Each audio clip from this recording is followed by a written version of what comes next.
স্বাগত। আমি প্রগতি শুরু করছি আজকের সংবাদ। সামনেই ঈদ, তাই কর্মসূত্রে ভিন রাজ্য থেকে বাড়ি ফিরছিল একটি পিকআপ ভ্যানে চেপে পরিযায়ী শ্রমিকদের একটি দল।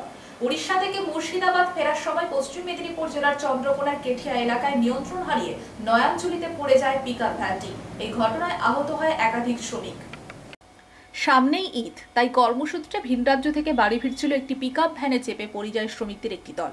উড়িষ্যা থেকে মুর্শিদাবাদ ফেরার সময় পশ্চিম মেদিনীপুর জেলার চন্দ্রকোনার কেঠিয়া এলাকায় নিয়ন্ত্রণ হারিয়ে নয়াঞ্জলিতে পড়ে যায় পিকআপ ভ্যানটি। এই ঘটনায় আহত হয় একাধিক শ্রমিক। স্থানীয়দের তৎপরতায় আহতদের ক্ষীরপাই গ্রামীণ হাসপাতালে ভর্তি করানো হয়। জানা যায়, ঈদ উপলক্ষে উড়িষ্যা থেকে রাজমিস্ত্রির কাজ সেরে পশ্চিমবঙ্গের মুর্শিদাবাদে ফিরছিল পিকআপ ভ্যান করে 25 জন পরিযায়ী শ্রমিক। হঠাৎই দ্রুত গতির কারণে গাড়ির চালক নিয়ন্ত্রণ হারালে গাড়িটি দুরন্ত গতিতে একটি গাছে ধাক্কা মেরে উল্টে যায়। ঘটনায় 10 জন আহত হয়। খবর পেয়ে দ্রুত আসে চন্দ্রকোনা থানার পুলিশ। তৎপরতার সঙ্গেই শ্রমিকদের উদ্ধার করে ক্ষীরপাই হাসপাতালে চিকিৎসার জন্য পাঠানো হয়। পুলিশ সূত্রে জানা যায়, সবাইকে মুর্শিদাবাদে বাড়ি পৌঁছানোর ব্যবস্থা করা হচ্ছে।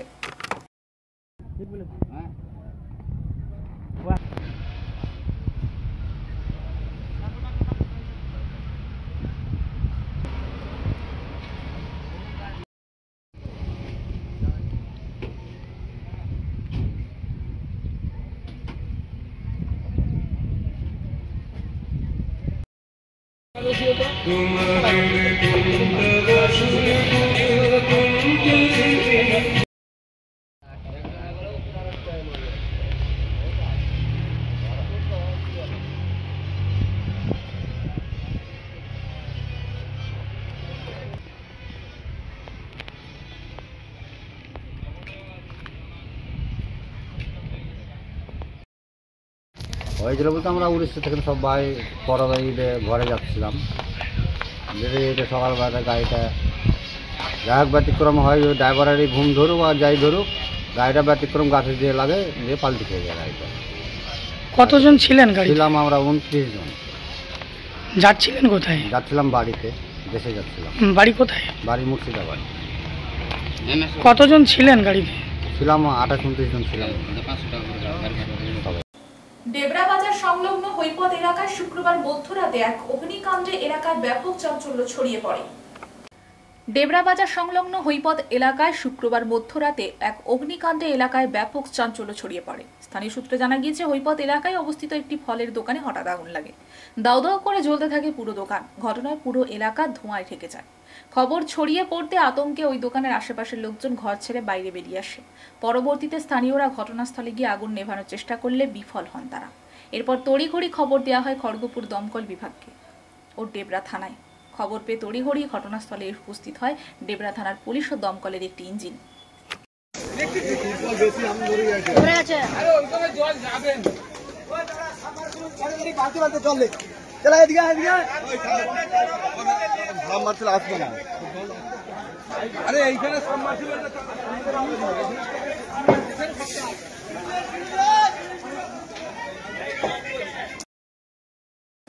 হাইকোর্টের নির্দেশে কন্টাইঘাট ব্যাংকের ভোট হচ্ছে। শনিবার বেলার দিকে পূর্ব মেদিনীপুর জেলার কাঁথি সমবায় ব্যাংকের বিভিন্ন জায়গার ভোট কেন্দ্রের পাশাপাশি এগরার কুদিতে রাশন হাই স্কুলের ভোট কেন্দ্রের সামনে তৃণমূল ও বিজেপির মধ্যে দফায় দফায় সংঘর্ষ বাধে। হাইকোর্টের নির্দেশে কন্টাইঘাট ব্যাংকের ভোট হচ্ছে।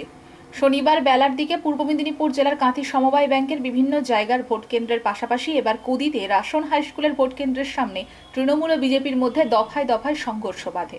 রামনগর কলেজে কার্ড ব্যাংকের ভোট গ্রহণের সময় আক্রান্ত বিধায়ক অখিল গিরি কার্যত রণক্ষেত্রের আকার ধারণ করে। জেরথানে তৃণমূল নেতা আইয়ুব খানের নেতৃত্বে বিজেপি কর্মী ও সমর্থকদের মারধর করার অভিযোগ ওঠে। পাল্টা তৃণমূল নেতা আইয়ুব খানকেও মারধর করে বিজেপি। তৃণমূল ও বিজেপি যুযুধান দুই দলের বেশ কয়েকজন আহত হয়। পাশাপাশি এগরা থানার পুলিশের উপরও হামলা চালানো হয়েছে বলে দাবি প্রত্যক্ষদর্শীদের। এই ঘটনায় ব্যাপক উত্তেজনা ছড়িয়েছে। যদিও যাবতীয় অভিযোগ অস্বীকার করেছে তৃণমূল নেতা আইয়ুব খান। তিনি জানিয়েছেন, এইরকম কোনো কিছু ঘটনাই ঘটেনি। এগরা তৃণমূল বিধায়ক তরুণ কুমার মাইতি জানিয়েছেন, বিজেপি বেছে বেছে তৃণমূল কর্মীদের ভোটের স্লিপ ছাড়িয়ে নিয়ে ওদের স্লিপ দিচ্ছে। তবে ভোট অবাধ ও শান্তিপূর্ণভাবে হচ্ছে। বিজেপি আমাদের কর্মীদের উপর হামলা চালাচ্ছে। কিন্তু এ প্রসঙ্গে এগরা এক ব্লকের বিরোধী দলনেতা তাপস কুমার দে জানিয়েছেন, ভোটের নামে প্রহসন হচ্ছে। পুলিশ ও প্রশাসনের সামনে আমাদের কর্মীদের উপরে আক্রমণ করা হচ্ছে। এই ঘটনা খুবই নিন্দনীয়। ভোটে হারার ভয় তৃণমূল পরিকল্পিতভাবে আমাদের উপর হামলা করছে।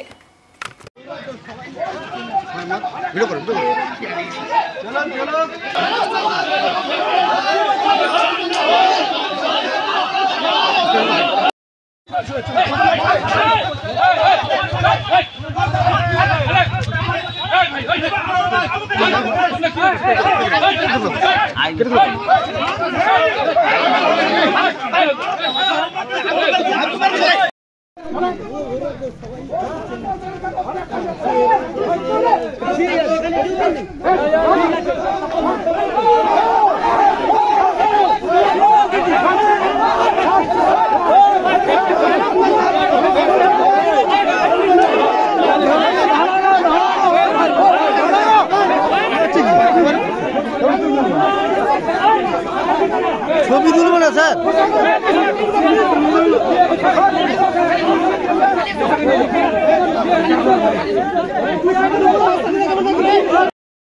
ঘটাতে দিচ্ছি না দেবো না, দিচ্ছি না দেবো না। রামনগর থানা শান্তিপূর্ণ, সেখানে বিশৃঙ্খলা সৃষ্টি করতে দিচ্ছি না দেবো না, দিচ্ছি না।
ছবি তুলবো না স্যার।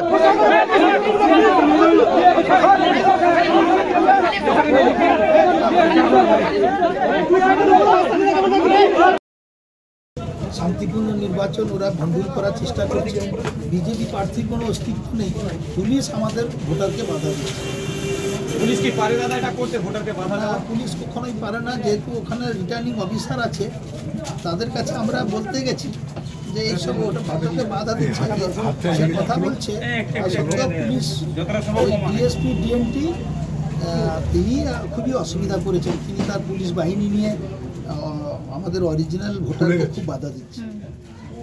মনে করুন এই যে বৈধ বা অবৈধ এটা নিয়োগ করার প্রমাণটা কার কাছে দিতে হবে? এটা রিটার্নিং অফিসারের কাছে। রিটার্নিং অফিসার যেখানে যেখানে বুথ কেন্দ্র সেখানে প্রিজাইডিং অফিসার আছে, তাদের পোলিং অফিসার আছে। জেনারেল ভোটার মতনই আইডেন্টি কার্ড নিয়ে এসছে তারা।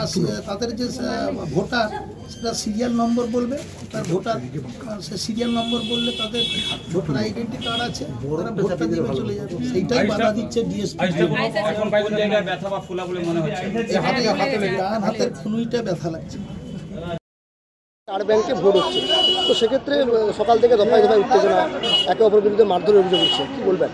দেখুন, আপনারা দেখতে পাচ্ছেন যে এখানে যে স্লিপগুলো নিয়ে আছে স্লিপগুলো ছাড়িয়ে নেওয়া হচ্ছে। মানে ভোটের নামে ওরা প্রমোশন করছে, যাতে যে কোনো প্রকারে আমরা বাইক হোক আমাদের দিতে হবে। ওরা ওইভাবে ভেবে নিয়েছে, সব জায়গায় করছে, এটাও করতে চাইছে। তাই আমরাও অ্যালার্ট আছি, চেষ্টা করছি যাতে সুষ্ঠু সমাধানভাবে ভোট হয় তার ব্যবস্থা করা। ভোট কি সুষ্ঠু এবং স্বাভাবিক হচ্ছে? আপনারা দেখতে পাচ্ছেন তো কীভাবে 2-3 করে অশান্তি পরিবেশ তৈরি হচ্ছে। তৃণমূল বিধায়ক বলছেন যে বিজেপি হামলা চালাচ্ছে তাদের। আপনারা দেখেছেন যে আপনার কাছে ফুটেজ আছে, আপনাদের কাছে ফুটে দেখতে পাচ্ছেন কে হামলা করছে কে হামলা করছে না। আমাদের হামলা করবো কীভাবে? ওদের কাছে পুলিশ আছে, ওদের কাছে প্রশাসন আছে, সব ওদের কাছে। পুলিশের সামনেই তো এমনটাই ঘটেছে। পুলিশে দাঁড়িয়েছিল, দেখলেন তো আপনারা। তাহলে অবাধ এবং শান্তিপূর্ণ ভোট হবে বলে মনে করছেন? আমরা তো মনে করছি না, আমরা কোনো প্রকার মনে করছি না অবাধ শান্তিপূর্ণ। আমরা চেষ্টা করছি, আমরা পুলিশ প্রশাসনকে বলবো যাতে ওরা সুস্থ সমাধানভাবে ভোট হয় তার ব্যবস্থা করছে। আপনার নাম? আমার নাম তাপস কুমার দে, এগরা 1 নম্বর পঞ্চায়েত সমিতি বিরোধী দল নেতা। এক নাবালিকা কন্যাকে ফুসলিয়ে মন্দিরে বিয়ে করে সংসার করছিল লালগড়ের গণেশ সিং নামে এক যুবক। বিয়ের কয়েক মাস পরে মেয়েটি গর্ভবতী হয়ে যায়। এরপরে মেয়েটি আত্মহত্যা করে। মেয়ের বাপের বাড়ির পক্ষ থেকে খুনের অভিযোগ দায়ের করা হয়। সেই মর্মে 2 বছর মামলা চলার পর শনিবার রায় ঘোষণা করলেন ঝাড়গ্রাম জেলা আদালত। এক নাবালিকা স্ত্রীকে আত্মহত্যার ঘটনায় প্ররোচনা দেওয়ার অভিযোগে দোষী সাব্যস্ত হওয়া স্বামীকে 25 বছরের সশ্রম কারাদণ্ড দিল ঝাড়গ্রাম আদালত। বাঁকুড়া জেলার খাতড়া এলাকার অন্তর্গত একটি গ্রামের 16 বর্ষীয় এক নাবালিকা বাড়ি থেকে পালিয়ে বিয়ে করে ঝাড়গ্রাম জেলার লালগড় থানার লছিপুর গ্রামের গণেশ সিংয়ের সাথে। বিয়ের পর গণেশের বাড়িতেই স্ত্রী হিসেবে সংসার করতে থাকে সে, কিন্তু সংসারের স্বপ্ন দুঃস্বপ্নে পরিণত হয় বিয়ের কিছুদিনের মধ্যেই। গণেশ আর তার বাবা মায়ের অকথ্য অত্যাচারে দুর্বিষহ হয়ে ওঠে তার জীবন। বাপের বাড়ির সাথেও বন্ধ করে দেওয়া হয় যোগাযোগ। এরই মধ্যে গর্ভবতী হয়ে পড়ে সে। মেয়ের এই অবস্থায় তার সাথে যোগাযোগ করার কাতর আবেদন জানান নাবালিকার বাবা, কিন্তু এতে মন গলেনি গণেশের, বেড়েছে অত্যাচারের পরিমাণ।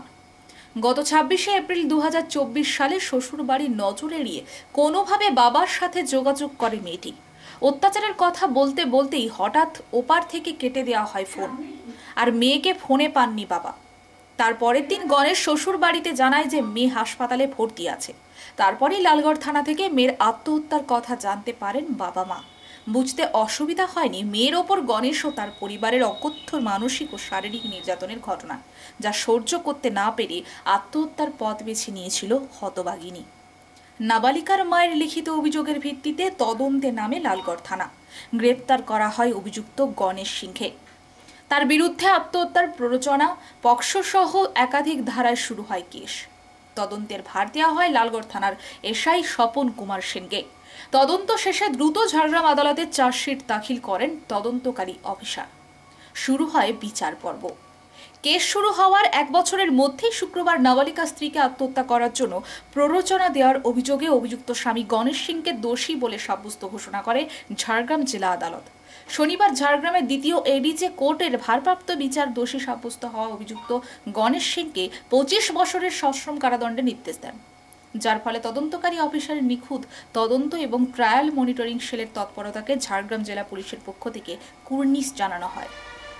ঘটনা বলতে 2022 সালের এপ্রিল মাসে এই আসামি, যাকে আজ সাজা ঘোষণা করেছেন আদালত, তো সে একটি মেয়েকে নিয়ে, অন্য জেলার মেয়েকে নিয়ে পালিয়ে আসে।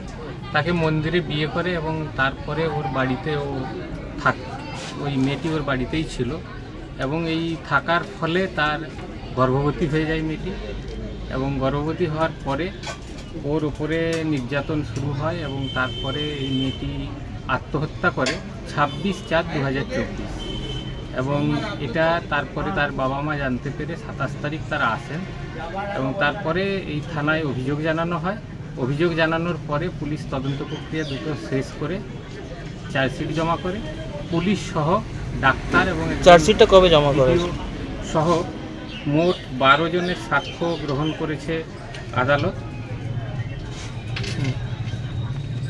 জমা হয়েছিল 18/6/2024 তারিখে এবং চার্জ গঠন হয় 20/7/2026 তারিখে। সাক্ষ্য গ্রহণ প্রক্রিয়া শুরু হয় 21/11/2024-এ। গতকাল 28/3/2024 এই গণেশ সিংকে দোষী সাব্যস্ত করেন আদালত এবং এর মাকে তথ্য প্রমাণের অভাবে মুক্তি দিয়েছেন। আর আজকে সেন্টেন্স হিয়ারিংয়ের জন্য দিন ধার্য ছিল। উভয় পক্ষকে শোনার পরে বিচারক পক্ষ আদালতের মাননীয় চিন্ময় চট্টোপাধ্যায় 363 ধারায় 7 বছরের কারাদণ্ড, 5,000 টাকা জরিমানা, অনাদায়ে অতিরিক্ত 1 মাস,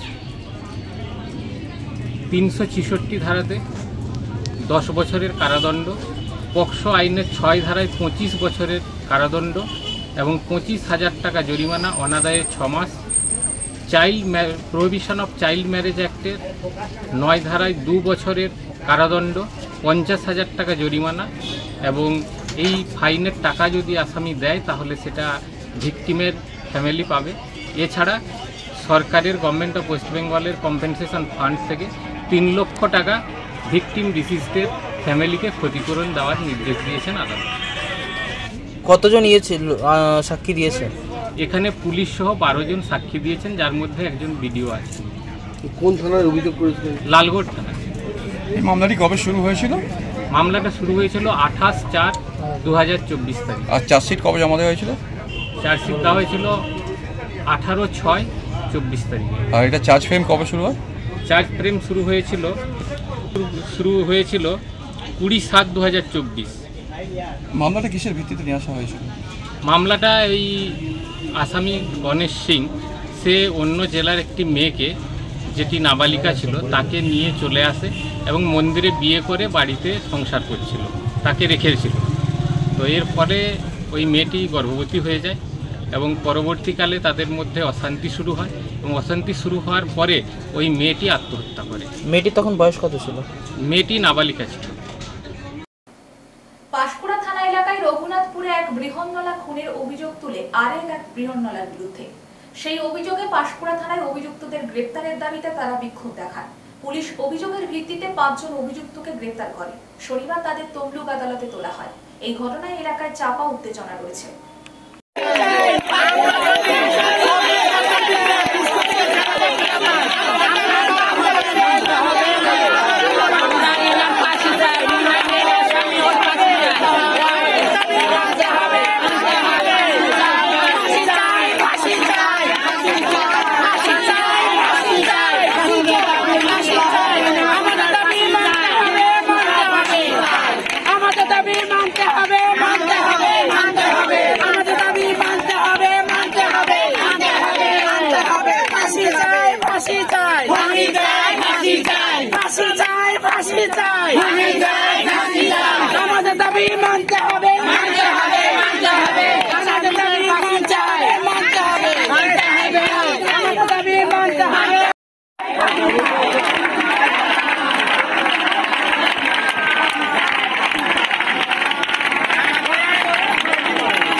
ওখানে যে রিনা থাকে সেই রিনার আমরা ফাঁসি চাই এবং তাকে অ্যারেস্ট করক এবং তার সাথে যারা যারা জড়িত আছে সবাই অ্যারেস্ট হোক। আমাদের দাবি একটাই, আমরা খুব আতঙ্কে আছি। আমাদের হুমকি দেওয়া হচ্ছে, আমাদের হুমকি দেওয়া হচ্ছে। উনি অনেক জেলার মালিক এবং হেড আমাদের কমিউনিটির উনি সবকিছু ঠিক আছে।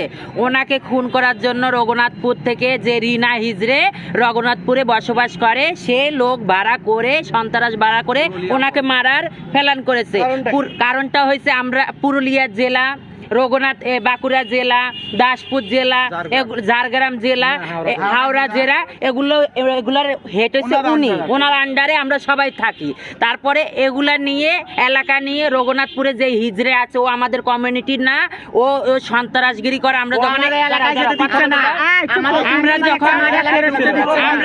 আমরা যখন এলাকা মাংতে যাই ও ছেলে নিয়ে আসে, আমাদের মারে, আমাদের বোম মারে।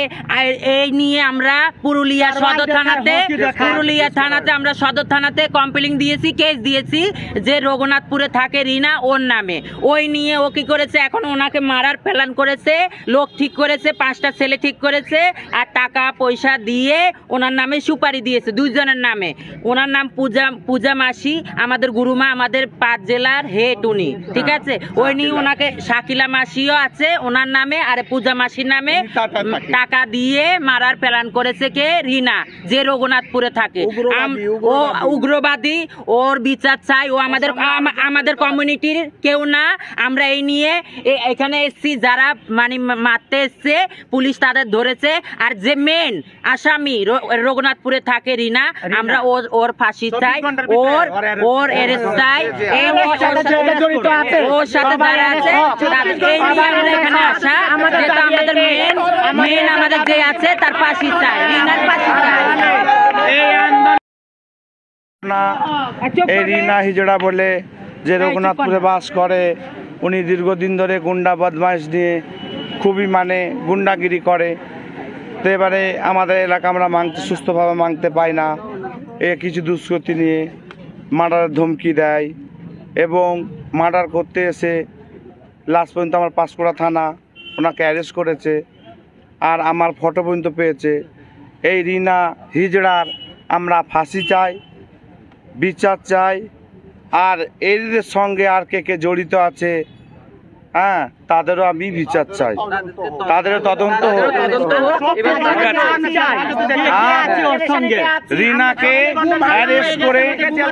রিনাকে অ্যারেস্ট করে আনা হোক। আমরা আতঙ্কের মধ্যে আছি।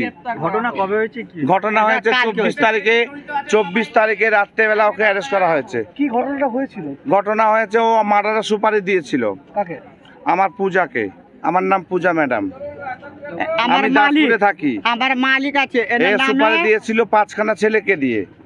বেশ কিছুদিন ধরে পিস্তল, ভোজালি, থাপ্পড় অনেক কিছু নেই, সেটা প্রুফ আছে থানার কাছেও। কিন্তু আজকে ওই 5টা কয়েদি যারা হয়েছিল ওদেরকে করে তোলা হয়েছে।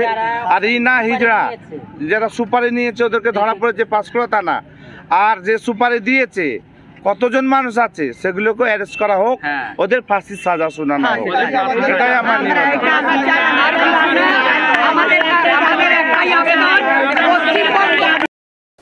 সোমবার রয়েছে ঈদ উল ফিতর। আর এই ঈদ উল ফিতর বা ঈদ উপলক্ষে রাজ্য জুড়ে এক প্রকার নানা কর্মসূচিতে মেতেছেন শাসক দলের নেতা বিধায়করা। বিশেষ করে মুসলিম সম্প্রদায়ের মানুষদের পাশে দাঁড়ানোর লক্ষ্যে বিভিন্ন মহল্লায় ইফতার পার্টির আয়োজন করা হচ্ছে। ঈদ উল ফিতর আর এই ঈদ উল ফিতর বা ঈদ উপলক্ষে রাজ্য জুড়ে এক প্রকার নানা কর্মসূচিতে মেতেছেন শাসক দলের নেতা বিধায়করা।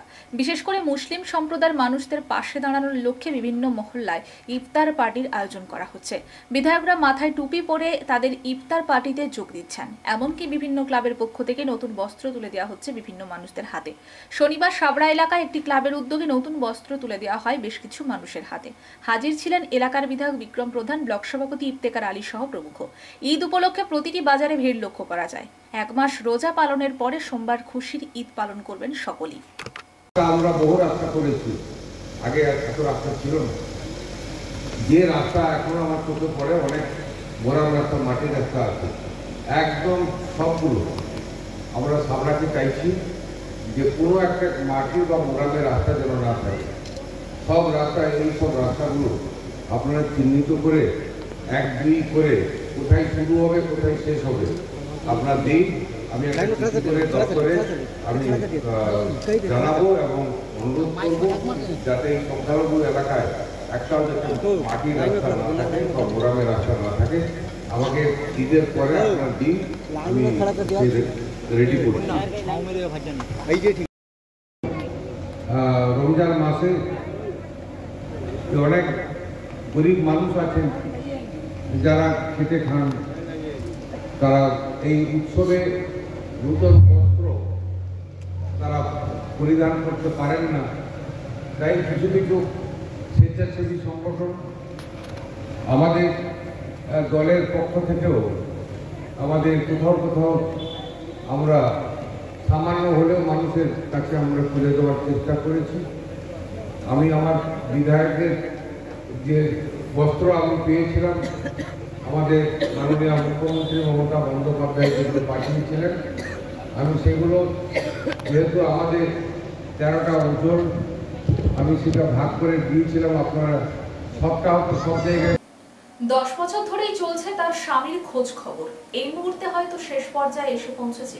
হয়তো সঠিক খবর কিছুদিনের মধ্যে পেতে পারেন পরিবার। আর সেই কথা শুনেই পরিবারের লোকজন সহ পঞ্চানন মাহালির স্ত্রী লক্ষ্মীরানী মাহালি স্বামীকে ফিরে পাওয়ার আশায় বুক বেঁধেছেন। 10 বছর ধরেই চলছে তার স্বামীর খোঁজ খবর। এই মুহূর্তে হয়তো শেষ পর্যায়ে এসে পৌঁছেছে। হয়তো সঠিক খবর কিছুদিনের মধ্যে পেতে পারেন পরিবার। আর সেই কথা শুনেই পরিবারের লোকজন সহ পঞ্চানন মাহালির স্ত্রী লক্ষ্মীরানী মাহালি স্বামীকে ফিরে পাওয়ার আশায় বুক বেঁধেছেন। আজ থেকে প্রায় 10 বছর আগে 2015 সালের ঘটনা। ঝাড়গ্রামের বাসিন্দা পঞ্চানন মাহালি দিল্লির বাওয়ানাতে 70 নম্বর ব্যাটালিয়নের কর্মরত সিআরপিএফ কর্মী। 30 দিনের ছুটি নিয়ে দিল্লি থেকে ঝাড়গ্রামের উদ্দেশ্যে রওনা দেয়। ট্রেনে ওঠার সময় তার স্ত্রী লক্ষ্মীরানী মাহালিকে ফোন করেন, পরিবারের খোঁজ খবর নেন এবং বাচ্চাদের নিয়ে সকালে ঝাড়গ্রাম স্টেশনে আসার কথা বলেন। সেই কথাই শেষ কথা হয়ে দাঁড়িয়েছে স্ত্রীর কাছে। সকাল হতে না হতে 2 পুত্র সন্তানকে নিয়ে স্টেশনে গিয়ে হাজির হন পঞ্চানন মাহালি স্ত্রী লক্ষ্মীরানী মাহালি। একের পর এক ট্রেন বেরিয়ে যায় ঝাড়গ্রাম স্টেশন থেকে, কিন্তু তার স্বামীর দেখাটুকু পাননি ঝাড়গ্রাম স্টেশনে। আসার কথা থাকলেও কেন তিনি এসে পৌঁছাননি জানিয়ে আতঙ্কিত হয়ে পড়েন লক্ষ্মী রানী মাহালি। তড়িঘড়ি রেল পুলিশের কাছে গিয়ে তার স্বামীর নিখোঁজ অভিযোগ জানান। খবর দেন দিল্লির 70 নম্বর সিআরপিএফ ব্যাটালিয়ন অফিসে। তার স্বামীর অফিসের থেকে জানানো হয় অন্যান্য জায়গায় খবর নিয়ে দেখতে ও স্থানীয় থানাতে গিয়ে নিখোঁজ অভিযোগ জানাতে। সেই হিসেবে তার স্ত্রী ঝাড়গ্রাম থানা এবং আদিবাড়ি ঝাড়খণ্ডের চাকুলিয়া থানাতে তার স্বামীর নিখোঁজ অভিযোগ জানান। নিখোঁজ অভিযোগের পর মিলেছে স্বামীর খোঁজ খবর পাওয়ার প্রতিশ্রুতি। 2 পুত্র সন্তান নিয়ে এভাবেই পেরিয়ে গেছে 10টা বছর। পরিবারের লোকজনেরা হয়তো ভুলতে বসেছে তার স্বামী পঞ্চানন মাহালিকে। সেই সময় ঝাড়গ্রাম থানার ফোনকে পৌঁছায় লক্ষ্মী রানী মাহালির কাছে। কোথাও যেন একটি ফোনে গোটা পরিবার পঞ্চানন মাহালিকে ফিরে পাওয়ার দিশা খুঁজে পেয়েছেন। তড়িঘড়ি ঝাড়গ্রাম থানায় এসে উপস্থিত হয় লক্ষ্মী রানী মাহালি সহ পরিবার। ঝাড়গ্রাম থানার পুলিশের কথায় পরিবারের লোকজন জানতে পারেন 10 বছর ধরেই চলছে তার স্বামীর খোঁজ খবর। এই মুহূর্তে হয়তো শেষ পর্যায়ে এসে পৌঁছেছে, হয়তো সঠিক খবর কিছুদিনের মধ্যে পেতে পারেন পরিবার। আর সেই কথা শুনেই পরিবারের লোকজন সহ পঞ্চানন মাহালির স্ত্রী লক্ষ্মী রানী মাহালি স্বামীকে ফিরে পাওয়ার আশায় বুক বেঁধেছেন।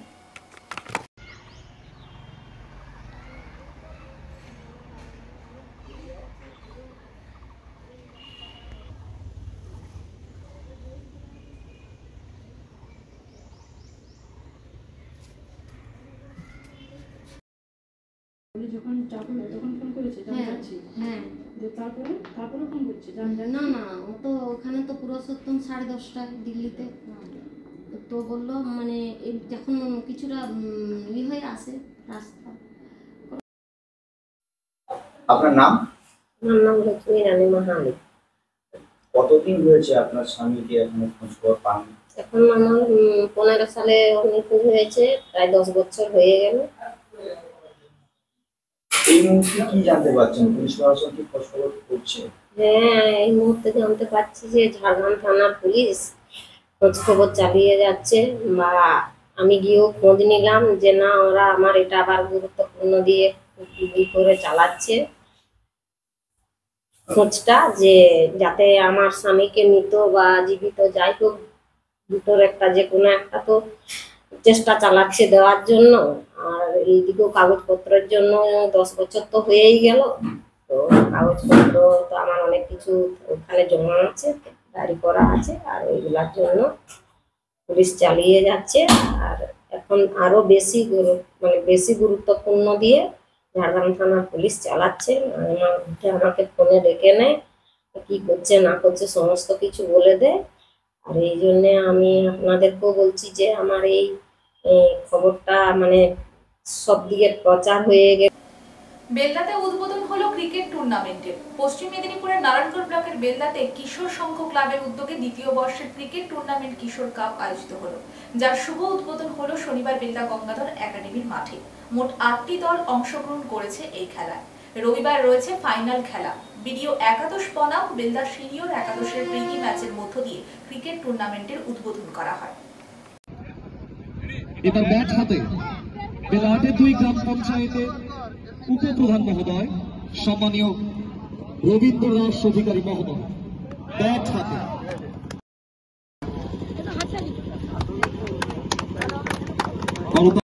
আচ্ছা, সবার প্রথম সমস্ত সম্মানীয় ব্যক্তিদের অনুরোধ করবো প্লেয়ারদের সৌহার্দ্য বিনিময়ের মাধ্যমে পরিচয়টা সেরে নিতে। প্লেয়ার পরিচিতিটা আমরা সর্বপ্রথম সেরে নেব। প্লেয়ার পরিচিতিটা আমরা সেরে নিচ্ছি এই মুহূর্তে। এরপরে আমরা যাবো জাতীয় সঙ্গীত, তারপরে আমরা যাবো দশের কাজে।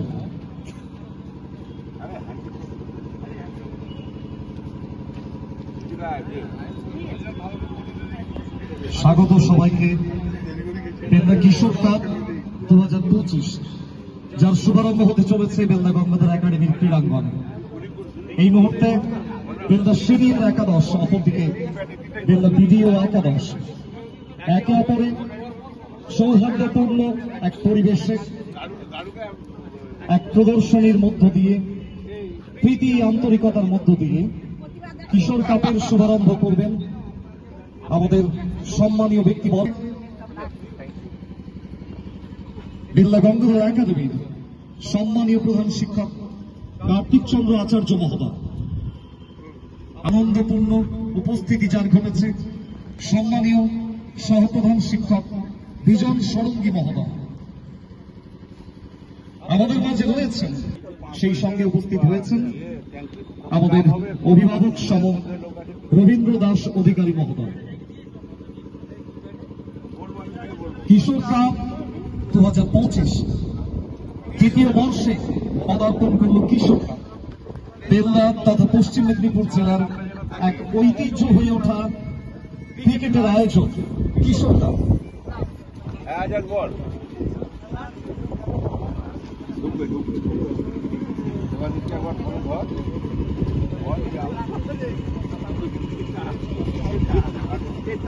বেলদা কিশোর সংঘ, যার মুখ্য উপদেষ্টা সম্মানীয় অরুণ দেব মহোদয়, তিনিও করমর্দন করছেন প্রতিটি খেলোয়াড়ের সঙ্গে।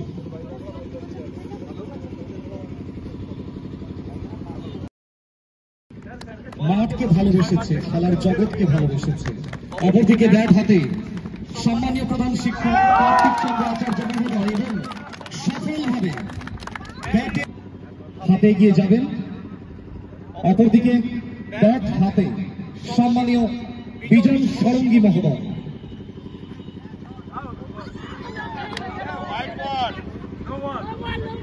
বলটি অবৈধ।